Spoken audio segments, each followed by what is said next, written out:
Sebelumnya, shalom.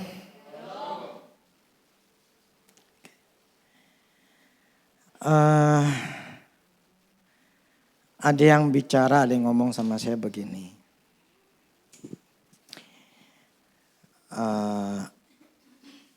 Dia katakan, saya minta maaf karena gak ada progres sebagai seorang jemaat.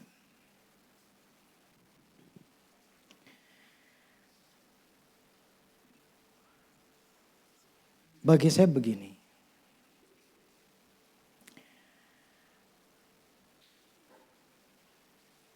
Kehidupan itu yang menentukan adalah kita masing-masing. Dan firman Tuhan itu tidak pernah salah. Tuhan tidak pernah salah. Dan firman Tuhan tidak pernah gagal. Dan bagi saya yang penting adalah ketika orang itu mengatakan bahwa dia sudah tahu apa masalahnya.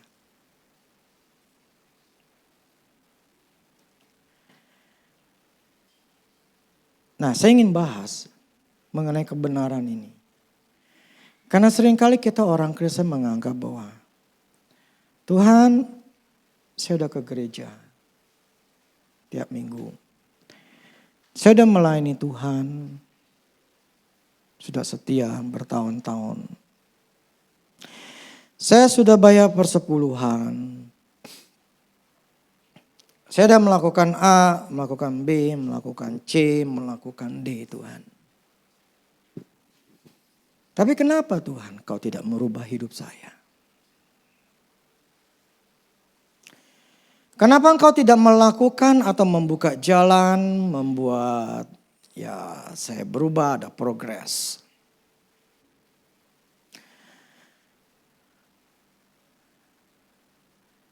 Dulu saya pernah mempertanyakan itu sama Tuhan. Saya tuh melayani Tuhan tuh sungguh-sungguh. Saya melayani Tuhan itu bukan main-main. Bahkan memang dalam keadaan susah, saya tuh setia. Saya cari Tuhan itu bukan asal-asalan. Saya cari Tuhan tuh benar-benar. Saya haus lapar akan Tuhan itu benar-benar kuat. Saya benar-benar cinta Tuhan. Saya tuh benar-benar cinta Tuhan. Saya sangat mengasihi Tuhan. Saya bisa namanya berbahasa roh, bisa setengah jam, 1 jam, bisa 2 jam. Saya berbahasa roh. Saya rajin.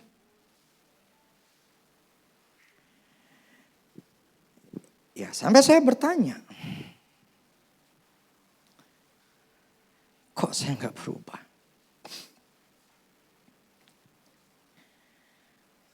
Sampai akhirnya saya mengerti. Itu pertanyaan sebetulnya yang banyak di dalam orang-orang diri Kristen, orang diri Kristen. Tidak ada progres.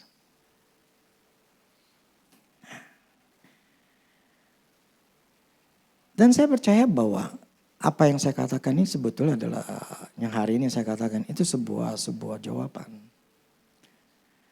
Saya udah ketemu jawabannya. Nah, ini yang saya ingin bahasnya.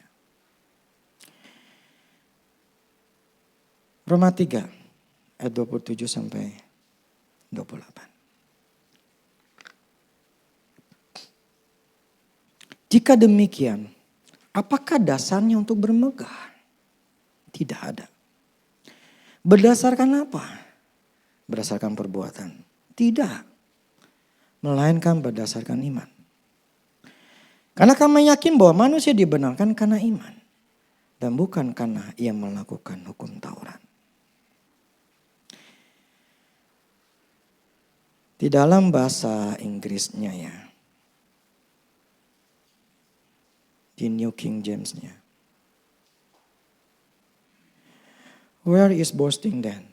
It is excluded. By what law? Of works?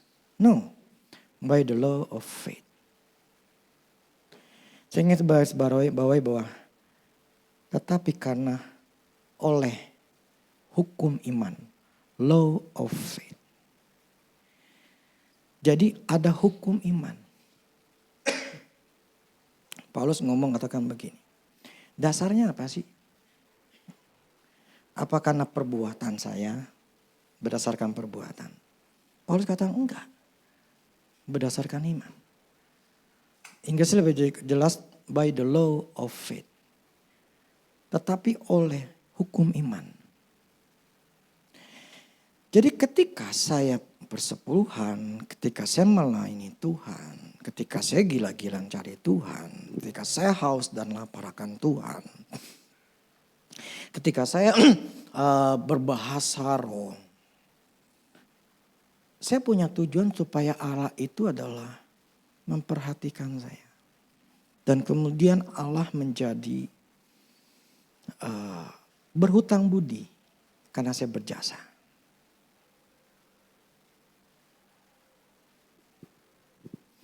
Tapi Paulus katakan, itu berdasarkan yang namanya perbuatan.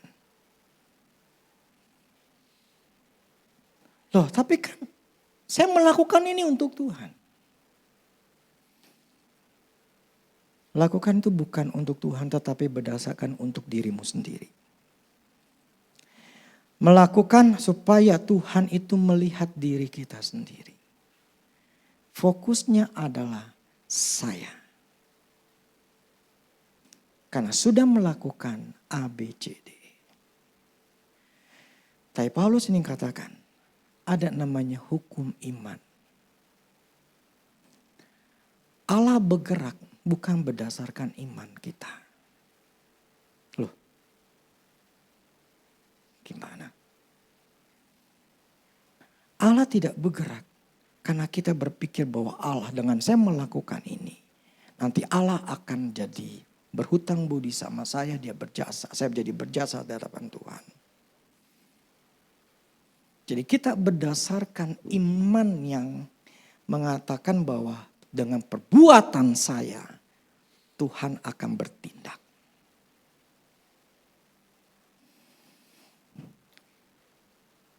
Salah.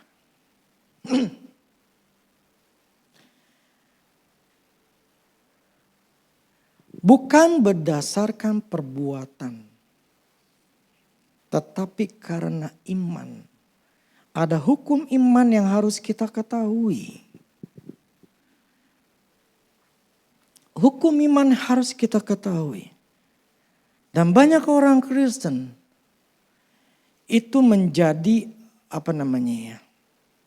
penuh dengan kehidupan doa dan pengharapan, tapi tidak punya iman.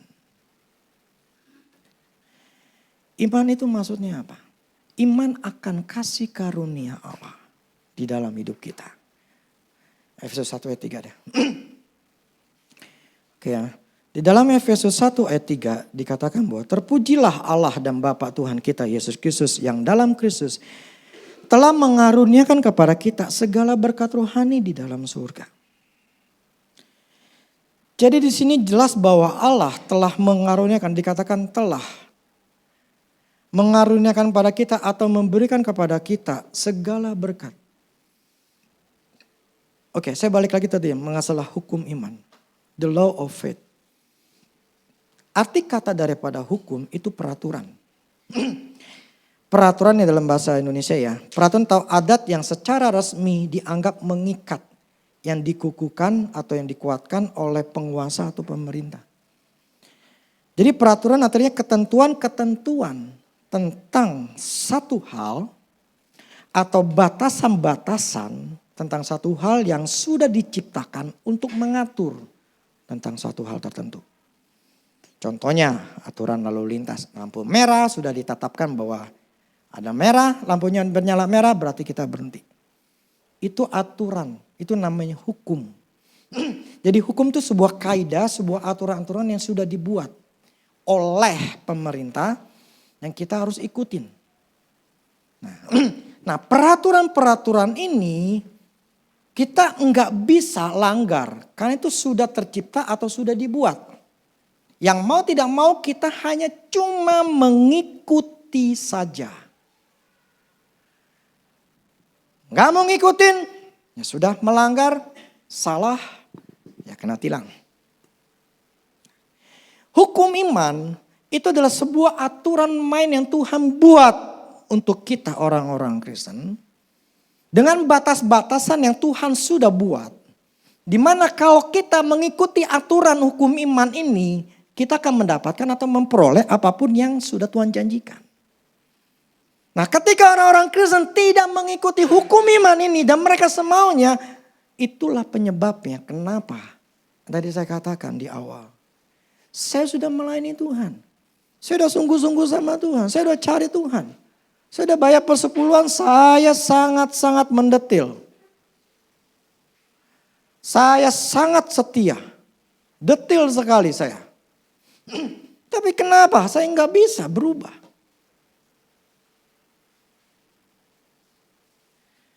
Karena saya tidak melakukan aturannya Tuhan. Hukumnya iman. Atau hukum iman. Nah, kalau kita kalau kita nggak mengerti dan tidak mau mencari tahu. Bagi saya begini. Seseorang mengalami kesalahan. Ya sudah. Tapi yang saya paling pentingin adalah.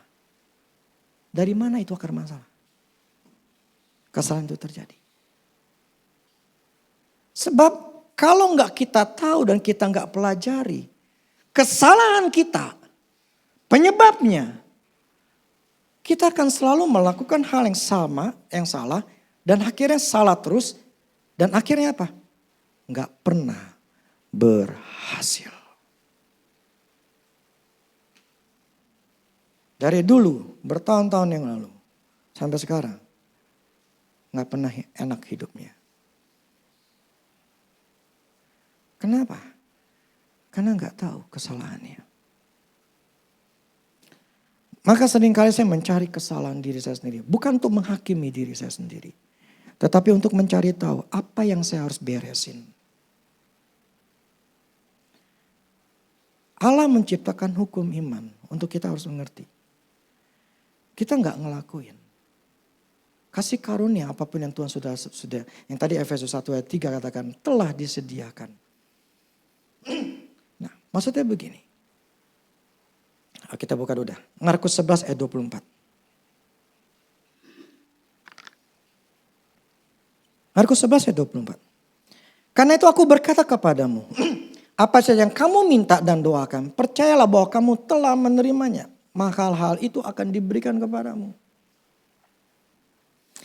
Di sini firman katakan apa saja yang kamu minta. Dulu Kenneth Hagin terkenal gara-gara ayat ini. Sekarang udah umurnya mungkin udah 80-90an itu. Sehingga orang-orang mengambil ayat ini. Ini katakan segala sesuatu apa saja. Jadi orang tuh jadi berpikir bahwa orang Kristen berpikir gue minta apa aja. Loh ini kan firman katakan apa aja. Jadi pada waktu dulu ya saya minta apa aja. Minta kesuksesan, minta saya dapat orderan ini. Saya minta dapat ini, supaya dapat duit. Saya minta ini gitu loh.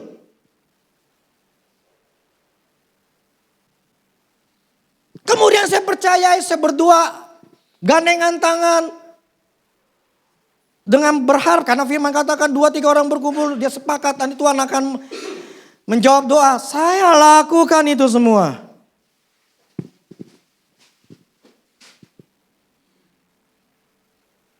Kenyataannya enggak.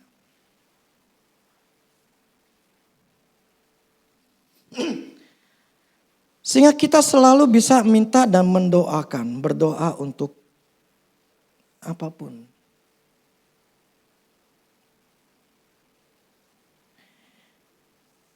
Begini. Saya diajarkan sama Tuhan itu logika. Saya diajarkan juga, saya punya iman tapi punya otak. Jadi nggak bisa orang tuh beriman tapi nggak pakai otak. Imannya jadi buta. Ya minta apa aja, doa apa aja. Percaya bahwa telah menerima. Apakah seperti itu?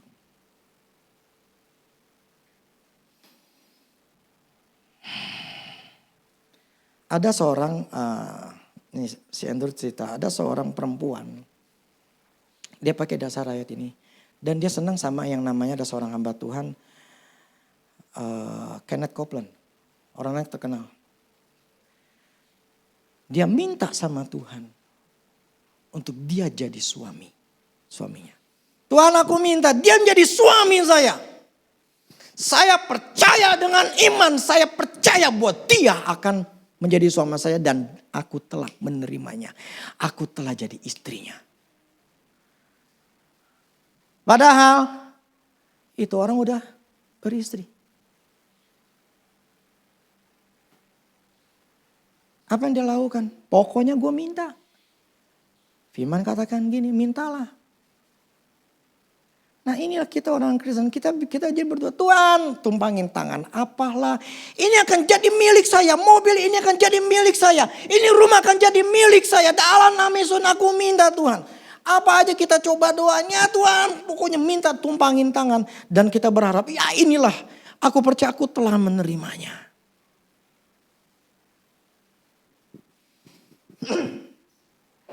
Nah hamba Tuhan perempuan ini sampai melakukan pernikahan secara roh. Kawin secara roh. Karena dia percaya bahwa suatu hari dia akan menikah. Jadi dia berdoa juga. Supaya istrinya mati. Dan dia bisa menikah dengan orang itu. Gila gak? Yakobus 4 ayat 3.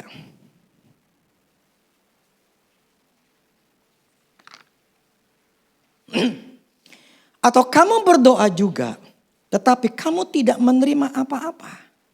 Karena kamu salah berdoa. Sebab yang kamu minta itu hendak kamu habiskan untuk memuaskan hawa nafsumu. Yang kita minta hanya untuk memuaskan emosi kita, keinginan kita. Makanya kita nggak terima apa-apa.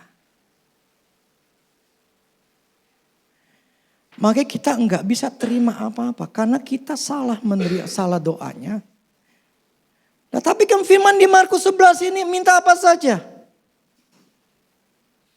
Di Efesus 1 ayat Efesus 1 ayat 3 itu Tuhan telah mengaruniakannya.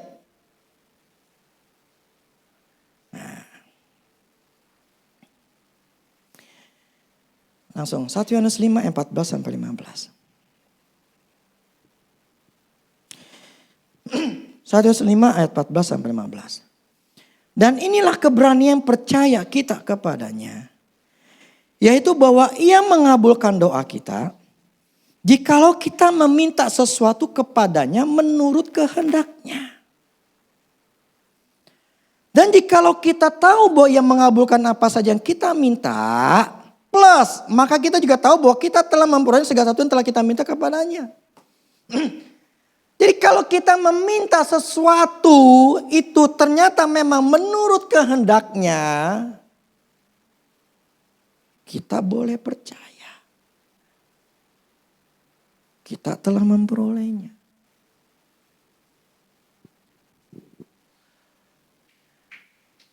Yang saya maksud begini. Seringkali kita tuh berdoa, kita minta sama Tuhan. Tapi kita enggak tahu bahwa Allah itu akan memberikan apa yang kita minta itu sesuai dengan apa yang Tuhan telah sediakan. Efesus 1 ayat 3, jadi Allah menyediakan sesuatu kepada kita. Nah yang kita minta adalah yang itu. Yang kehendak Dia. Bukan keinginan kita, nafsu kita, kemauan kita gitu loh. Tetapi yang kita harus tahu bahwa ini yang disediakan oleh Tuhan. Nah karena ini Tuhan sediakan oleh Tuhan, kita boleh berani kepercayaan bahwa aku telah menerimanya. Jadi bukan yang maunya kita, Bukan seluruh keinginan kita, mintanya kita, pokoknya Tuhan berkati kerjaan saya. Tuhan bilang, enggak di situ. Tuhan aku minta berkati. Tuhan bilang, bukan. Gua enggak kasih di situ, di sono. Tapi Tuhan saya butuh ini, berkati. Tuhan menyediakan, Tuhan menjawab doa kita. Itu di tempat yang dia telah sediain.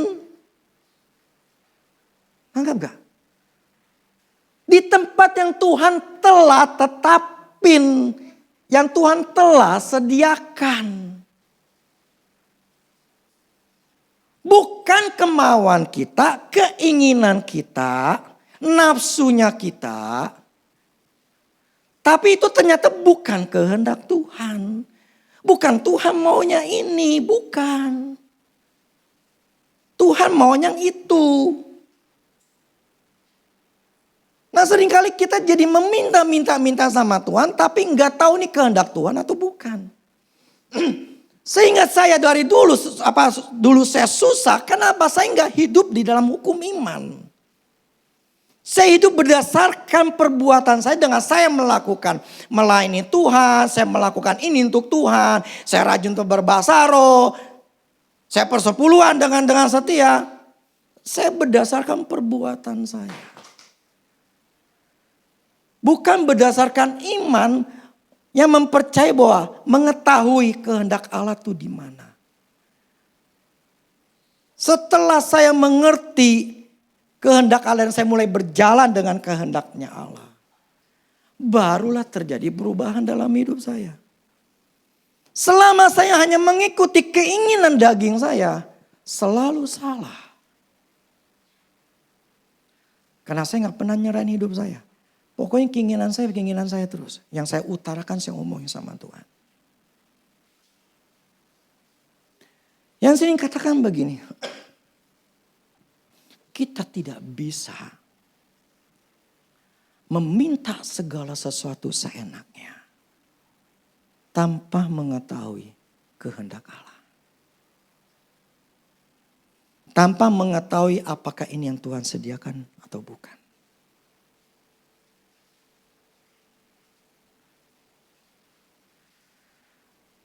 Makanya dulu saya katakan how to find God's will. Karena memang itu. God's will-nya harus kita cari tahu dulu. Kita nggak bisa sembarangan meminta. Kita nggak bisa sembarangan melakukan segala sesuatu. Tapi kemudian nuntut Tuhan memberkati kita. Kalau ternyata itu bukan tempatnya. Itu bukan yang Tuhan sediain buat kita. Lah kalau itu bukan yang Tuhan sediain buat kita. Ya tidak akan ada perubahan. Plus begini. Hukum iman adalah mempercayai Allah yang melakukannya. Allah yang menyediakannya. Kemudian kita melangkah. Nah ini poinnya. Di banyak orang Kristen, poin melangkah adalah hal yang sangat-sangat jarang dilakuin.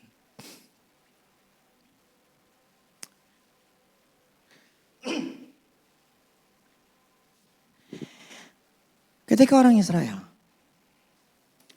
Tuhan katakan, kamu kakak ke tanah Kanaan, susu dan madu itu tersedia. Tuhan sudah netepin. Di tanah Kanaan ini, tanah ini dari sini sampai sini. Dan kau harus melakukan dengan cara istilahnya ke daerah ini dulu. Tuhan sudah menetapkan. Tapi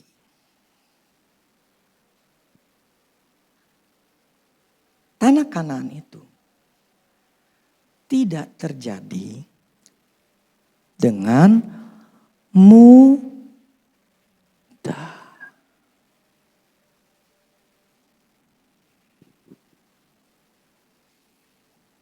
tidak gratis, dan gak mudah.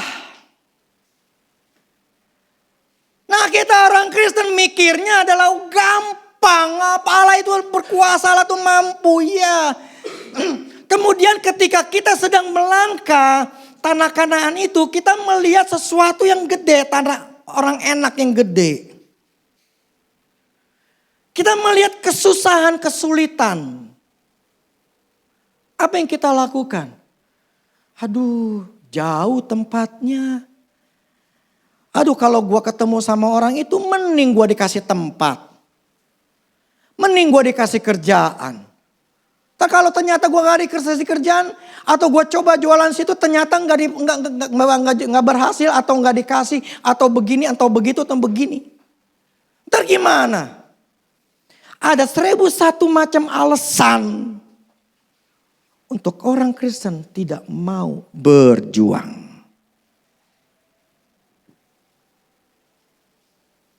Ketika ada masalah, ketika ada rintangan, dia punya 1001 macam alasan. Hanya untuk tidak mau mengambil. Tanah Kanaan tidaklah mudah. Tuhan tidak mengajarkan orang Israel itu tanpa perang. Tuhan menyuruh orang Israel untuk mengambil ke tanah Kanaan itu dengan perang. Artinya apa? Mereka orang-orang Kristen, orang-orang Israel itu harus berjuang. Yang lain pada gak mau berjuang. Cuma 2 orang yang berjuang. Makanya orang bisa bertahun-tahun susah dan tetap susah. Karena apa? Tidak berjuang. Saya tetap kerja, tetap saya dagang, saya mau gini. Tunggu. Yang namanya untuk menjadi, gini loh, hukum iman. Ya. Begini. Di dalam kehidupan kita ini manusia. Untuk menuju sebuah yang kesuksesan. Itu tidak ada yang gratis dan tidak ada yang mudah. Makanya tidak semua orang itu bisa sukses. Karena memang untuk menuju kesuksesan itu, orang itu harus punya namanya mental pejuang. Kalau dia gak punya mental pejuang, berarti dia gak sukses. Itu aja. Kalau saya gak punya mental berjuang, saya gak bakal sukses. Gak bakal. Sampai mati pun saya akan tetap susah. Yang membuat kita sukses, karena kita berjuang atau enggak. Kalau kamu masih susah, berarti kamu gak berjuang.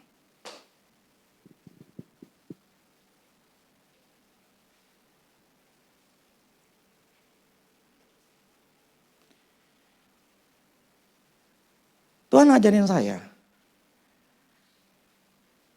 Iman plus otak. Dan saya tahu bahwa memang gak mudah. Dan saya tahu bahwa ini bagian saya yang saya harus lakuin. Maksudnya adalah saya harus berjuang. Sekalipun saya hamba Tuhan.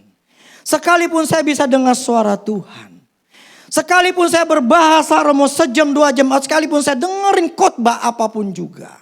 Sekalipun saya ngerti yang namanya firman Tuhan.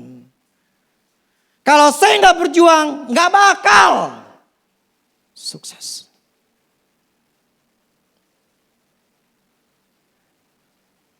Pakai otak.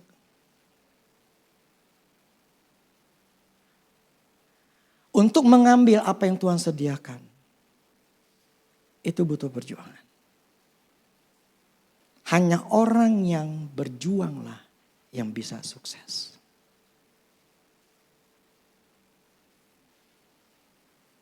Kalau saya nggak berjuang, berarti saya susah. Simple. ciri saya susah, berarti saya nggak berjuang.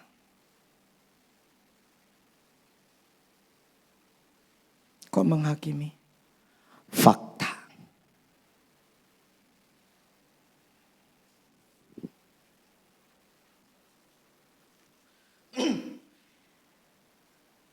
Saya berapa bulan yang lalu saya dengar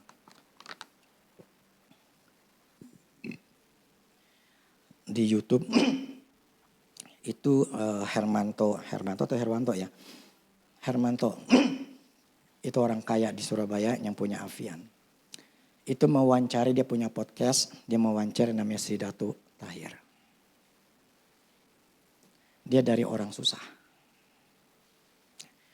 Dan dia menjadi orang terkaya di Indo ya, itu nomor 7.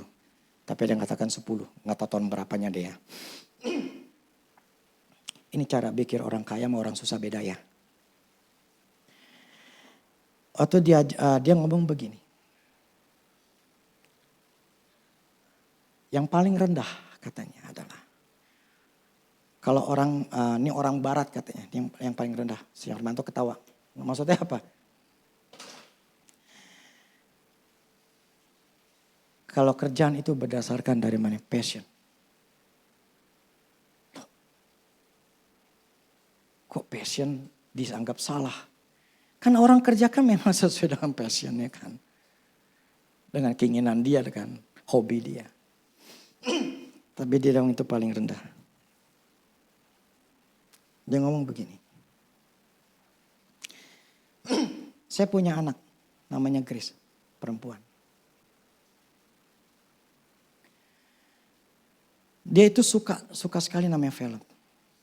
Dan dia cita-cita mau jadi sutradara katanya. Jadi sutradara. Dia bilang dia kuliah di Berkeley, di Amerika. Setelah selesai kuliahnya, nggak tahu berapa lama kemudian dipanggil sama bapaknya.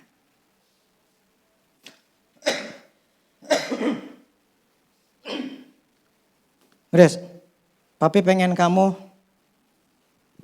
kamu tuh megang bisnis ini. Ah nggak mau Pak, bukan passionnya saya.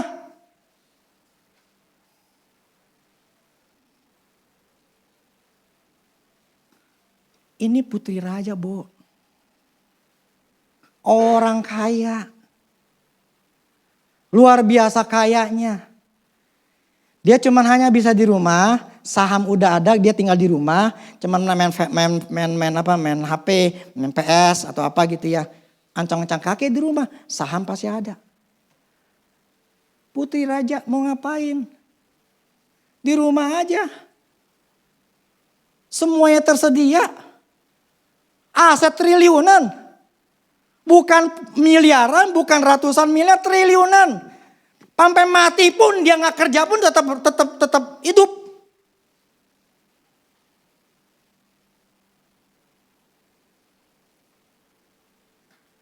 Bapak bilang, no bargaining. Nggak ada tolong menawar. Kamu kerja.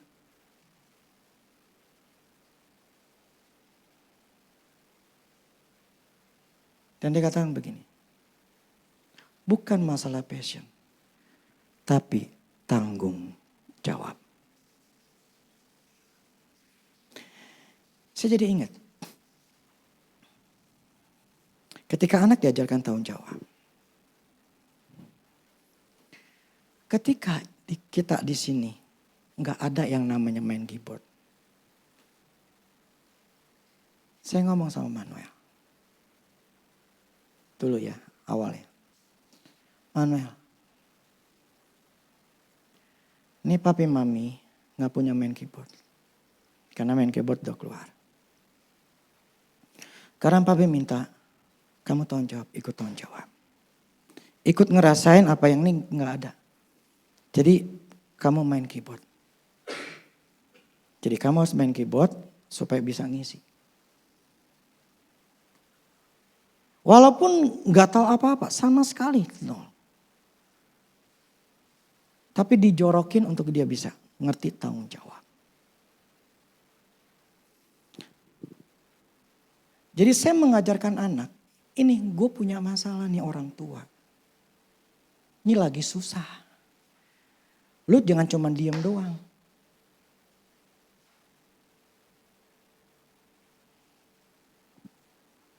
Kamu latihan, nanti akan les. Nah, akhirnya dia main. Dan sampai sekarang dia melayani Tuhan. Setelah Manuel kuliah, akhirnya kita pakai orang lain. Nggak enak, nggak nyatu. Ngomong ke Mafel. Ini bukan masalah enak atau tidak enaknya. Ini masalah adalah tanggung jawab. Jadi ketika si Tahir ngomong begitu, saya bilang ini otak orang kaya sama orang susah beda. Dia mengajarkan anak untuk tanggung jawab. Saya ngomong Mafel, kami main keyboard. Karena memang gak ada orang lain lagi. Tujuan dia tahu apa yang terjadi dalam diri saya. Dia ambil tanggung jawab. Yang saya ingin katakan begini. Hukum iman. Untuk kita mendapatkan namanya tanah perjanjian. Itu bukan sifatnya itu mudah. Tidak segampang kita berpikir gue pasti sukses, gue pasti bisa, gue pasti ini bla bla segala macam. Kagak. Untuk menuju ke tanah Kanaan itu butuh proses, butuh perjuangan. Mesti harus pakai otak. Bahwa segala sesuatu di dalam dunia ini tidak mudah. Kalau di dalam dunia tadi ngomong gini. Tidak ada metode doa dan berharap. Dulu saya pakai.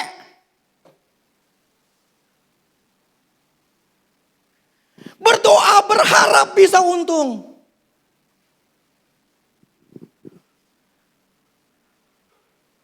Salah. Lu gak ngerti, lu tetap aja rugi. Gak ada istilah doa. Lu mau doa supaya berbalik itu harga. Lu berharap kayak apapun juga. Yang namanya harga udah rugi, lu tetap rugi. Karena lu gak ngerti. Sering kali ini kita pakai ilmu doa sama ilmu berharap. Berharap sama Tuhan untuk memberkati. Berharap buat anak gue sukses. Berharap bisa sukses. Tapi nol tindakannya.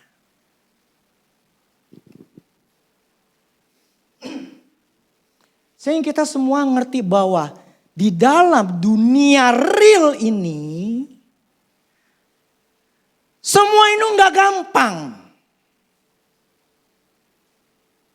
Semua harus diperjuangkan.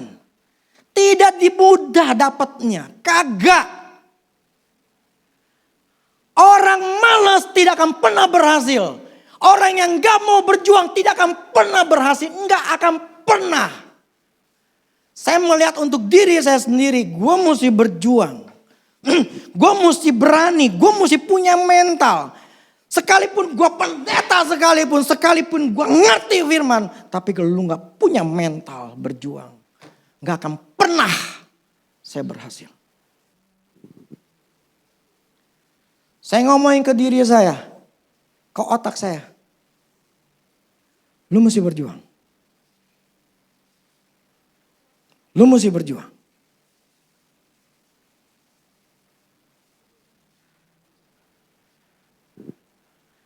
Akhirnya itu si anaknya Tahir.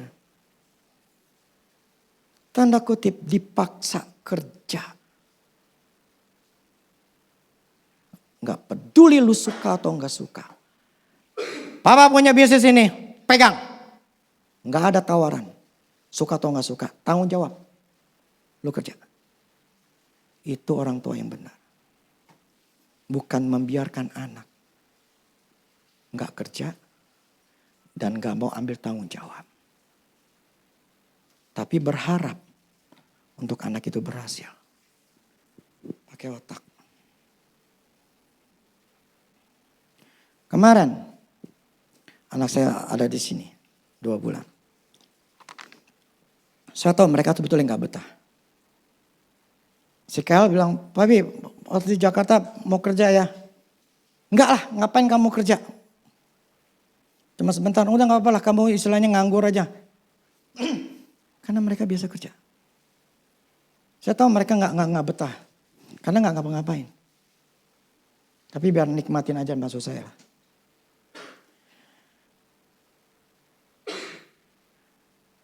Sebelum mereka berangkat, saya ngomong begini.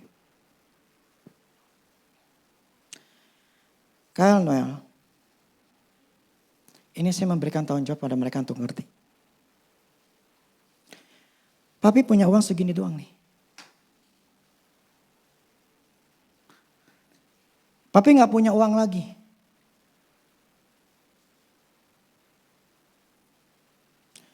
Karena si Kyle ambil S1. Saya cuma hanya punya dana itu buat dia sampai S1. Sekarang mau S2. Saya hanya punya dana sampai S1. Jadi mulai tahun depan. Papi enggak kasih lagi uang. Mulai Januari papi enggak kasih kamu uang. Jadi kamu cukupin dirinya sendiri. Saya membagikan apa yang saya alami kepada anak saya. Supaya anak saya tahu keadaan saya kayak apa.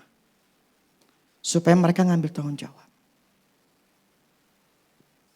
Bukan ya ketika anak saya memang bukan pemalas ya.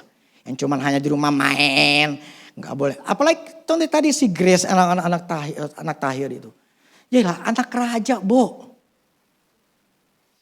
Nggak perlu dia yang namanya ngepel. Motong bawang aja nggak mau. Nggak perlu. Tapi si bapaknya kadang lu tanggung jawab. Jadi ketika saya mendengar kayak gitu ya. Jadi saya ingat begini. Saya ngomong kepada anak saya.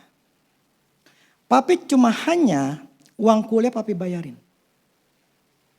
Selebihnya kamu sekarang ikut ambil tanggung jawabnya. Jadi kamu kerja. Selama ini sih memang kerja. Tapi yang saya maksud begini. Dengan cara seperti ini saya memberitahu kepada mereka. Supaya mereka tuh ya mereka gini loh. Mereka tuh ternyata mereka tuh sudah kerja. Jadi si Kyle itu semester 1 ya.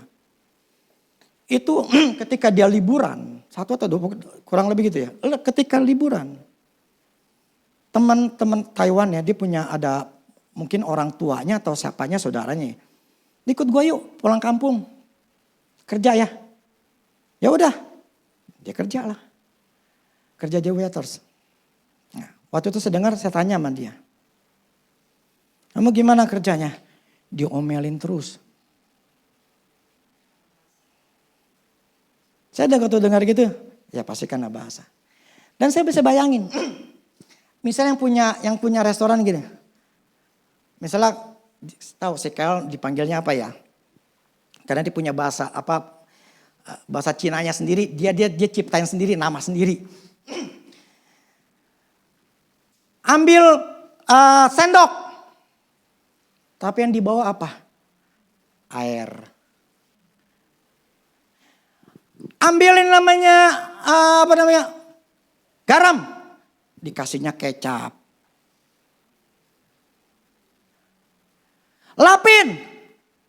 Lapin itu meja. Diambil air, dia nuangin air. Bisa bayangin gak sih? Pasti akan sering diomelin. Dan ketika saya dengar begitu, apakah saya kasihan? Kagak. Saya bukan tipe yang membuat anak gua begini diomel-omelin. Udahlah jangan dah. Udah jauh lagi. Tuh kerjanya. Dari jam 4 sore sampai bisa jam 10, jam 11. Dan setelah itu dia mungkin dapat 3 orang atau 4 orang gitu ya. Mereka tuh bisa tidur jam 1 sampai jam 2. Apakah saya dengar begitu? Jadi kasihan. Saya malah senang. Ketika dengar diomelin, saya malah seneng. Loh kok seneng? Justrulah di situ mentalnya dibentuk.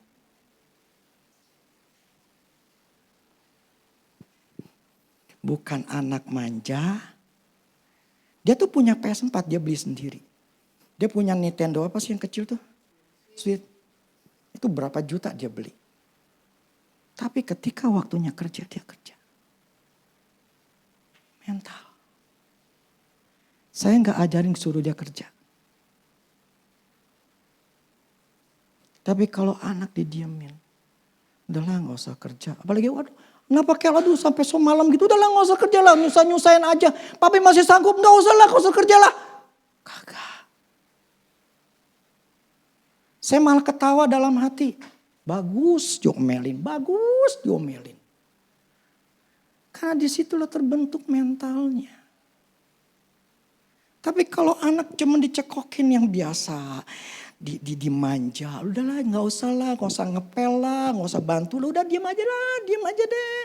Biar papa aja yang kerjain, biar mama yang kerjain. Itu menjadikan anak madesu. Karena gak ada tanggung jawab, karena gak punya mental. Terus aku percaya anakku akan sukses. Tunggu dulu. Mentalnya ada enggak? Kerja aja enggak.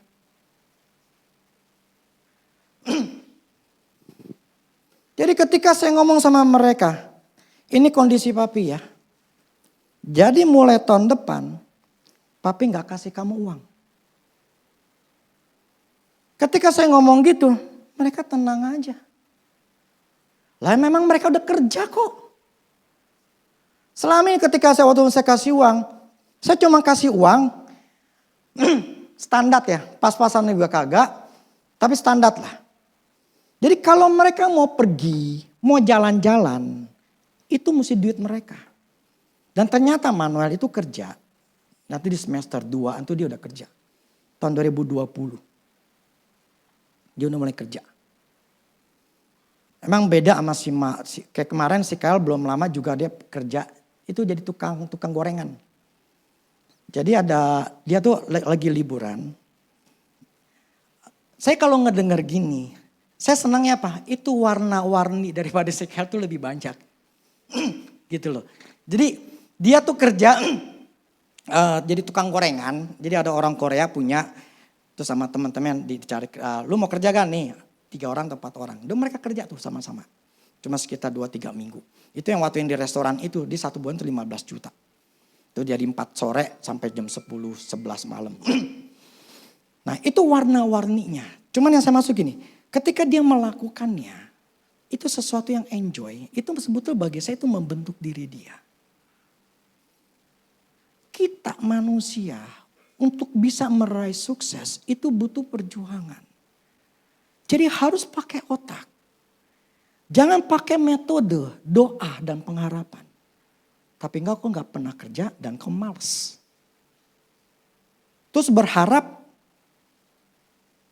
Tuhan berkatimu. Itu yang saya lakuin dulu. Pakai metode berdoa dan berharap. Plus yang kemarin tuh di grup katakan waktunya Tuhan. Itulah banyak orang Kristen. Pakai alasan itu belum waktunya Tuhan.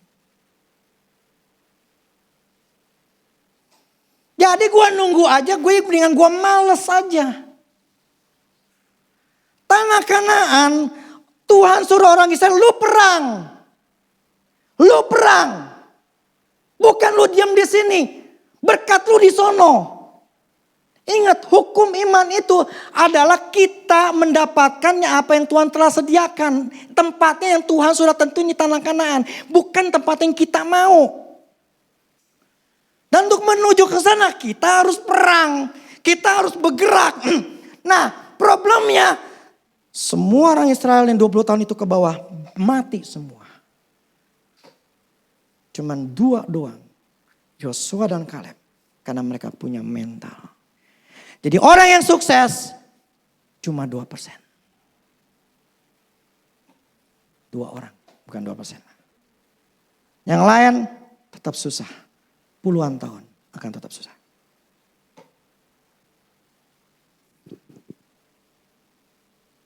Karena sangat susah untuk ke tanah Kanaan.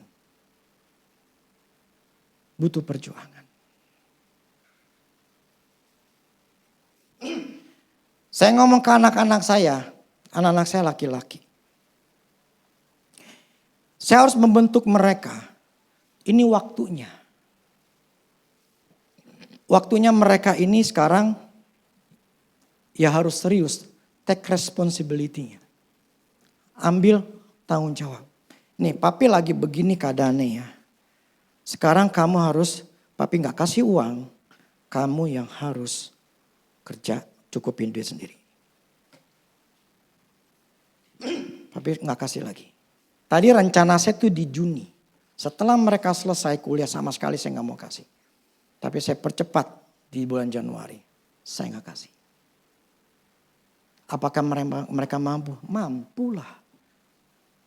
Saya mendidik mereka untuk punya mental. Bukan menjadi anak yang manja.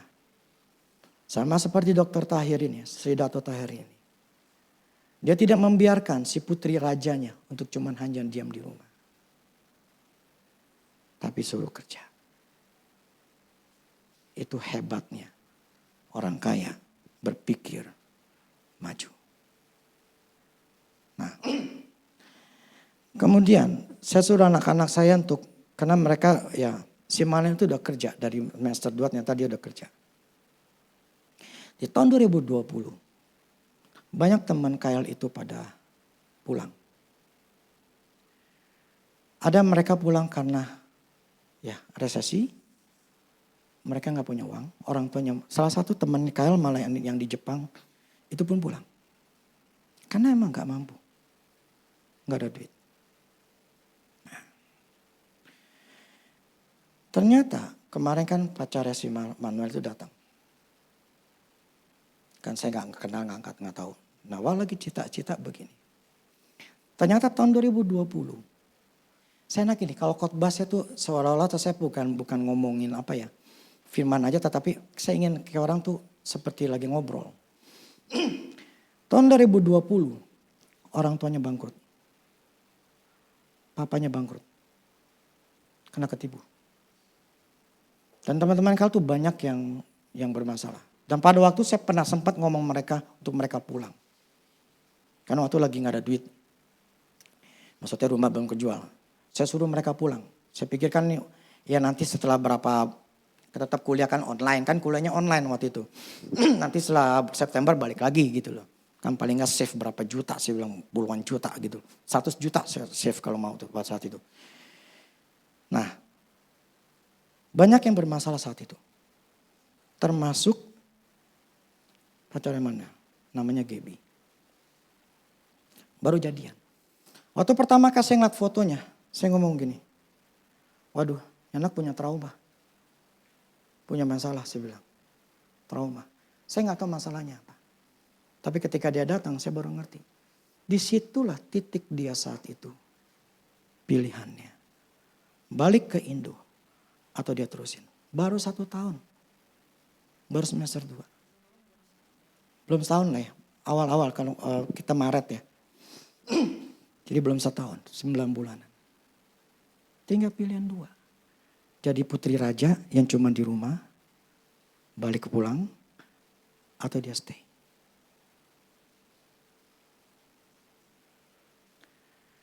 Manuel kuatin dia. Akhirnya ya udah, dia cari kerja.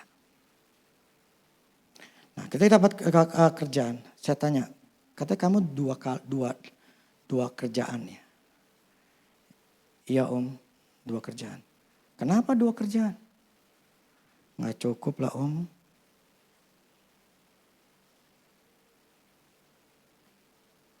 Nggak cukup lah om. Saya nggak dengar gitu. Itu anak perempuan. Dia kalau secara manusiawi, dia bisa ngikutin yang lain pada pulang. Dan dia di rumah, dia bisa tinggal jadi anak, jadi putri raja yang cuma diam di rumah. Yang cuma hanya main HP doang. Bapaknya lagi usaha yang lain. Emaknya bikin kue. Kue apa sih yang kecil-kecil gitu loh. Lumayan laku katanya. Ada pembantu. Di rumah aja. Itu enak. Ngapain? Tinggal gendutin perut doang aja. Apa yang dia lakukan? Dia pilih berjuang.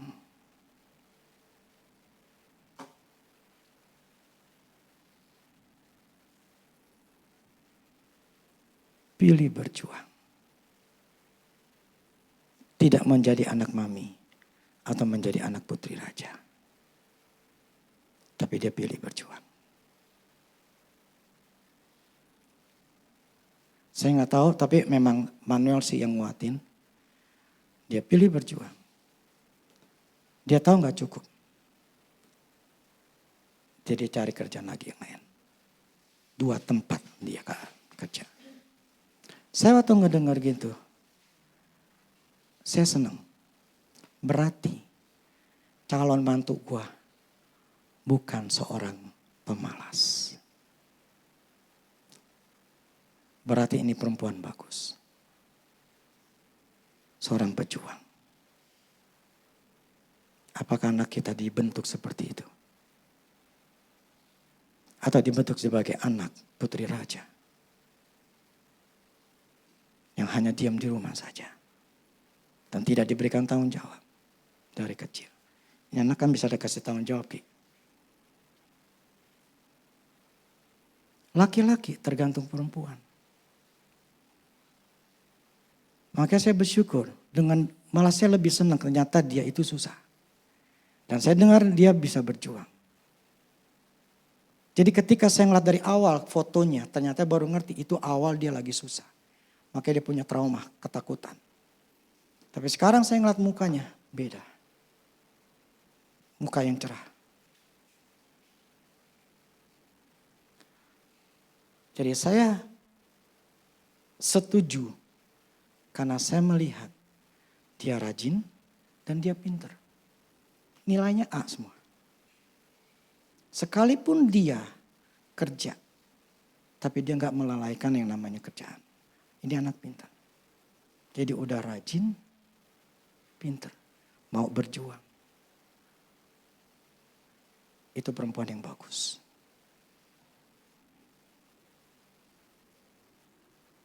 Saya lebih suka yang begitu daripada anak mami orang kaya yang gak bisa ngapa-ngapain, nilainya jelek. Suruh berjuang, jauh, macet, itu perempuan jelek.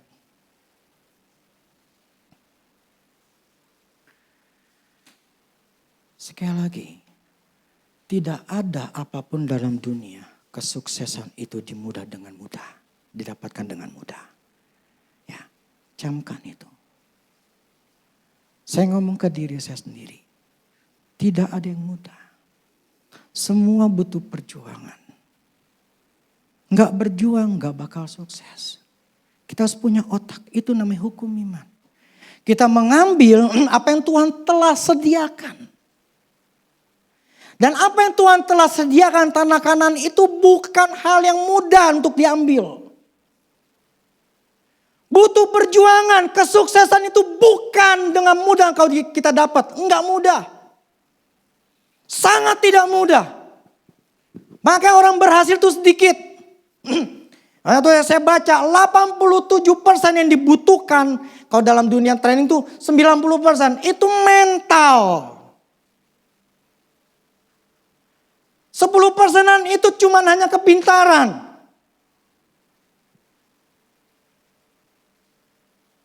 Hanya pengetahuan.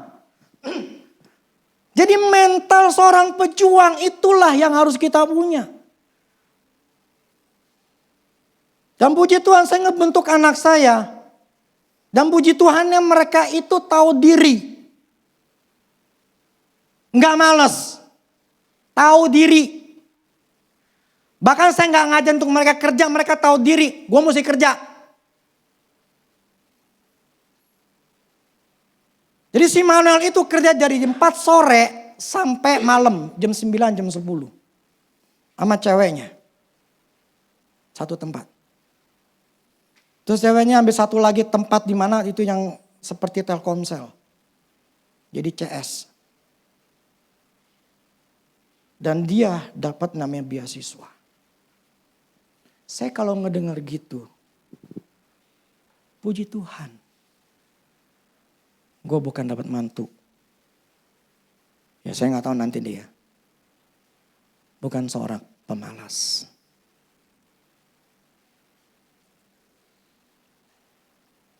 Jadi saya bisa melihat masa depan anak saya bagus. Amit-amit untuk si Kyle tuh dapat perempuan yang malas, yang cuma hanya di rumah atau kuliahnya jelek lah. Amit-amit saya nggak mau seperti itu. Amit-amit. Kenapa? Seperti dulu berminggu-minggu saya bicara. Perempuan, istri itu sangat mempengaruhi keberhasilan laki-laki. Dapat perempuan jelek, laki-laki akan jelek. Udah perempuan jelek, lakinya juga jelek. Malas, tidak pernah berjuang. Ada sedikit masalah, sudah ngeluh. Nggak bisa, 1001 macam alasan itu bisa dikemukakan.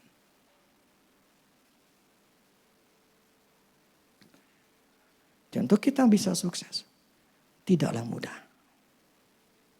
Saya ngomong ke diri saya sendiri. Gue harus kuat. Mental gue harus kuat. Gue harus mampu, gue harus bisa. Memang banyak tantangan. Memang banyak kesulitan. Dan ketika saya memperhatikan, itu mental. Mental itu adalah sebuah tindakan, keyakinan, sebuah kemauan untuk tetap melangkah. Jadi ketika ada masalah, orang negatif itu akan selalu menemukan masalah. Ngerti gak? Orang negatif ketika ada masalah selalu menemukan masalah. Orang negatif ketika menemukan masalah selalu ketemunya masalah baru. Selalu akan bilang, aduh ntar begini, ntar begitu. Jadi dia punya ada masalah lagi yang baru. Gak ketemu ke orang, aduh ntar susah, otak orangnya begini, ntar begini. Selalu akan ketemu masalah baru. Tapi orang yang positif adalah orang ketika punya masalah, dia mencari solusi. Bukan mencari masalah.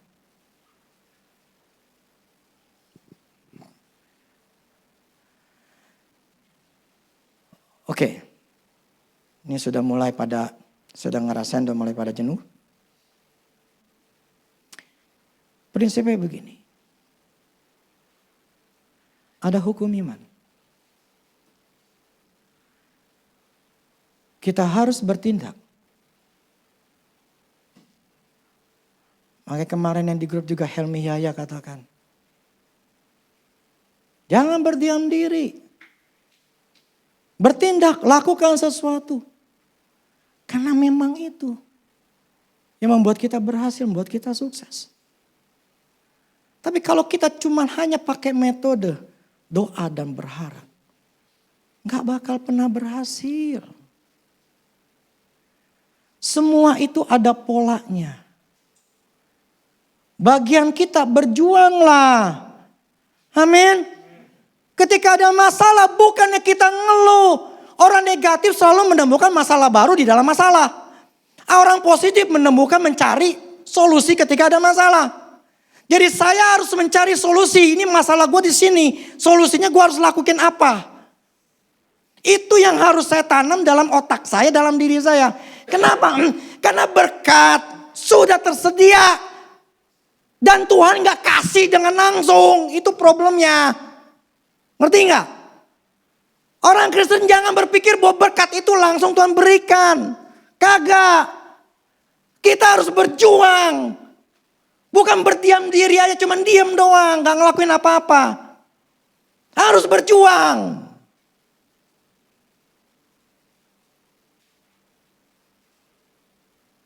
Maka dengan cara seperti ini saya memberikan tanggung jawab kepada anak-anak saya. Ini kondisi seperti ini. Kamu harus kerja. Bukan cuma diam. Puji Tuhan ya. Apapun mereka berani atau mau melakukan untuk bekerja. Gak ada alasan. No excuse. Ngerti alasan? Makanya kalau kita mendidik anak dari masih kecil-kecil kayak begini. Kasih mereka tanggung jawab. Puji Tuhan saya gak punya pembantu. Jadi ada tanggung jawab mereka sendiri harus lakuin sebagai anak. Itu mental. Nah kalau kita gak pernah melatih anak dari kecil. Selalu disediain. Suruh kerjaan ini janganlah.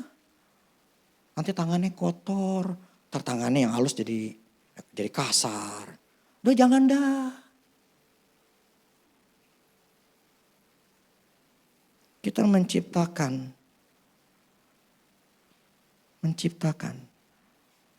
anak kita jadi orang susah.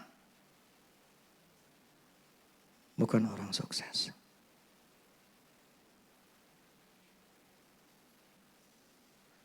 Makanya kenapa dulu anak saya paksa.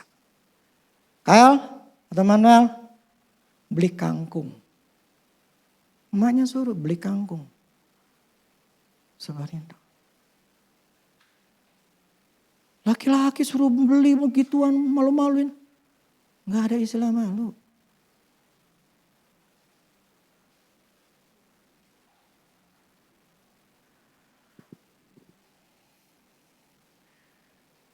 Jadi tanah kanan itu gak mudah ya.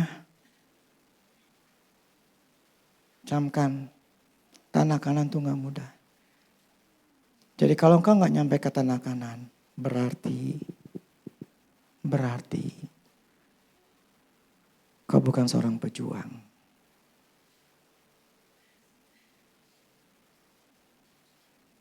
Saya waktu dengar si Tahir gitu ngomong. Dan apa yang Tuhan katakan melalui firman ini. Itu ngomong ke diri saya sendiri. Gue harus berjuang. Gue harus berjuang. Gue gak boleh lemah.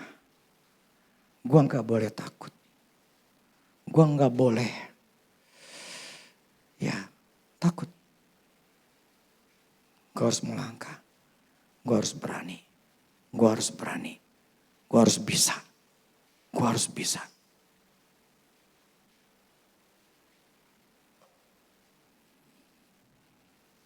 Karena saya tahu Tuhan ajarin saya.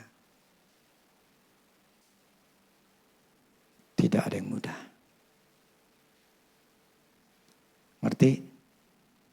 Nggak ada yang mudah. Nggak ada yang mudah. Untuk jadi tingkatan level manager itu nggak mudah. Karyawan biasa, kalau otaknya visinya nggak ke atas, nggak bakal nyampe. Kalau dia cuma hanya melihat susahnya, susah, makanya nggak pernah nyampe.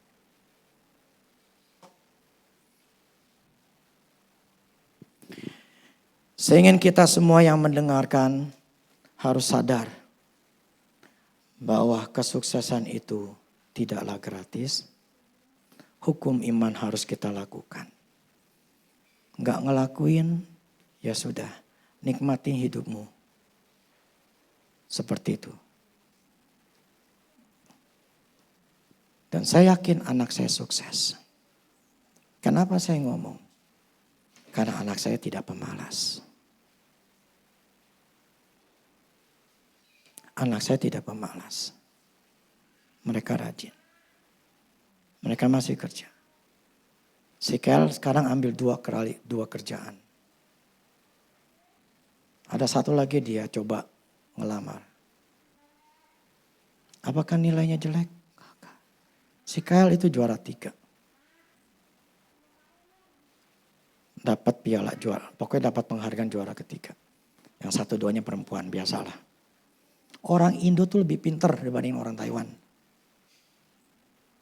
Orang Indo mau gak belajar bisa dapat nilai A. Orang Taiwan setengah mati belajarnya. Mereka ke perpus lah, baca lah, benar-benar belajar. Kita orang Indo katanya si Kyle ngomong. Yalah pada gak belajar. Atau belajar asadanya. Si Kyle kesandung doang cuma 1 B. Jadi kurang lebih tuh anak dapat IP-nya 3,8 atau 3,9. Tapi sekali lagi seperti saya katakan, 10% itu pendidikan atau pengetahuan. 80% mental. Bagi saya yang paling penting adalah mental dia. Karena pendidikan itu cuma angka. Tapi saya sudah memberikan modal.